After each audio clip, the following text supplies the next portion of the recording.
Have you ever thought that maybe a sacred text is only half the story? Well, today we're digging into a really fascinating argument from way back in the 17th century that says exactly that. It's this idea of two divine revelations. You've got the one that was written down for everyone to see, and then you have another one that was spoken in secret and passed down through the generations, kind of in the shadows of the text itself. So we're going to unpack this one author's deep dive into a belief that, frankly, is pretty powerful. The idea that Scripture by itself is incomplete. That to really get what the divine will is, you need a whole second, unwritten layer of law. It's a concept that has absolutely shaped history, and we're about to see why it was, and, still is, so incredibly controversial. All right, let's get into it. Before we can understand the author's critique, we first have to get a handle on the concept itself. So what exactly is this oral law? Well, we're going to trace its supposed journey, from what was said to be a divine whisper on a mountaintop, all the way to a massive multi-volume library of texts that has guided life for centuries. So here's the core of it. The tradition holds that when Moses was up on Mount Sinai for those 40 days and nights, he didn't just come down with the stone tablets. The story goes that, during the day, God had him write down the public law, but at night, that's when God gave him the secret meaning of that law, the unwritten explanation that it was actually forbidden to write down. And what's really wild here is the sheer scale of this chain of custody. I mean, think about it. This huge secret knowledge base passed mouth to ear from leader to leader for over 1,000 years. It starts with Moses, who passes it to the high court, then to the prophets, and so on, all the way down to a scholar named Rabbi Judah the Prince, who, around 190 AD, finally broke with tradition and decided, okay, we're writing this all down. And that collection of writings, it's called the Mishnah. And this was a totally revolutionary moment. What was once purely memory and speech suddenly became a foundational text. Even the name Mishnah, which means repetition, drives home the idea that this wasn't something new. No, this was just the long-hidden explanation of the original law finally being made public. And the Mishnah isn't just a jumble of ideas. It's incredibly organized. It sorts thousands of these individual oral laws into 6 major sections or orders, and they cover everything you can imagine. From farming and holidays to marriage, civil law, and temple rituals. It's basically a comprehensive blueprint for life. But it did not stop there. If you think of the Mishnah as the core text, the seed, then think of the Talmud as this entire universe of debate, stories, and legal analysis that just exploded around it over the next several hundred years.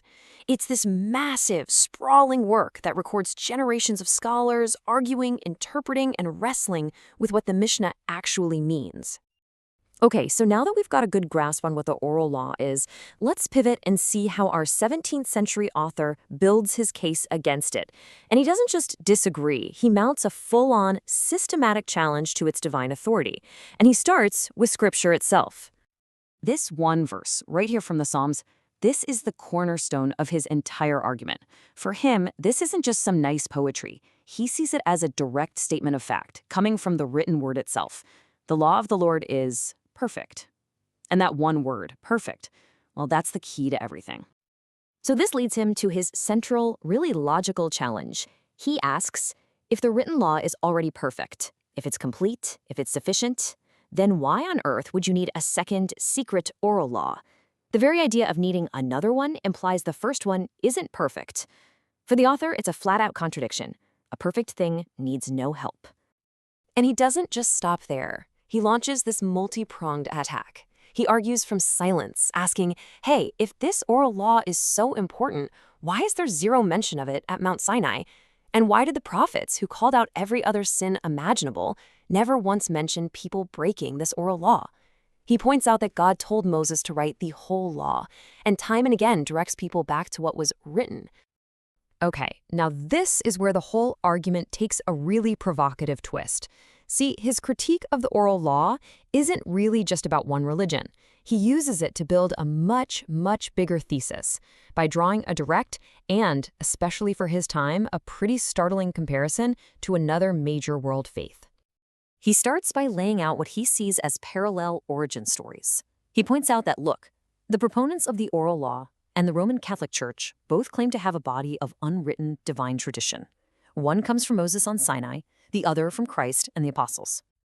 And then he points to the structures of authority, which he also sees as parallel.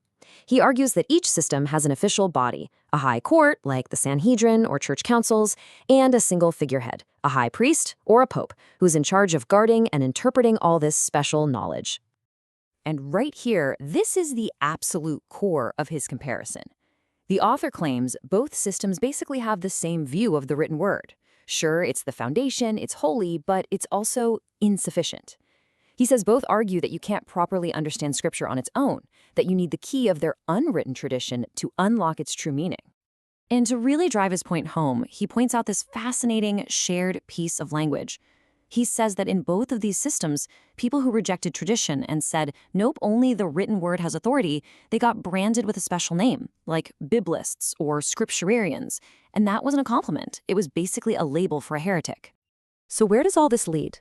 Let's bring it all together and look at the author's final, pretty powerful conclusion about what he sees as the ultimate danger when you elevate tradition to the same level as Scripture.